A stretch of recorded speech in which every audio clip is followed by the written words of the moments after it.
ভাই আশা করি সকলেই অনেক ভালো আছেন।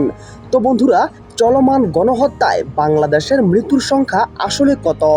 কয়েকটা গুরুত্বপূর্ণ ফ্যাক্টর অবশ্যই মনে রাখতে হবে। লাশের সংখ্যা সর্বোচ্চ মিনিমাইজ করাটা আওয়ামী লীগের একটা গুরুত্বপূর্ণ এবং নিয়মিত কাজ। এই কাজে তাদের মনোযোগ ও প্রচেষ্টা অব্যাহত আছে। এই কাজে তার দক্ষতা অর্জন করেছে, প্র্যাকটিস করেছে অনেকবার। সম্ভবত সমস্ত কৌশল তাদের অভ্যাসজনিত আয়ত্তে আছে। মনে যত আবেগই থাকুক না কেন, সত্য ও ন্যায়ের সাথে থাকা ভালো। ভুল করে গুজবে পা দিয়ে ফেললে বুঝা মাত্র রিয়্যাক্ট করতে হবে। এবার আসেন শাপলা চত্বরে মৃতের সংখ্যা নিয়ে কথা বলি। অনেকে বলে হাজার হাজার।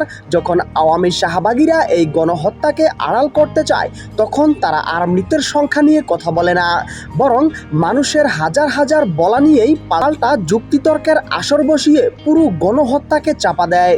দেশে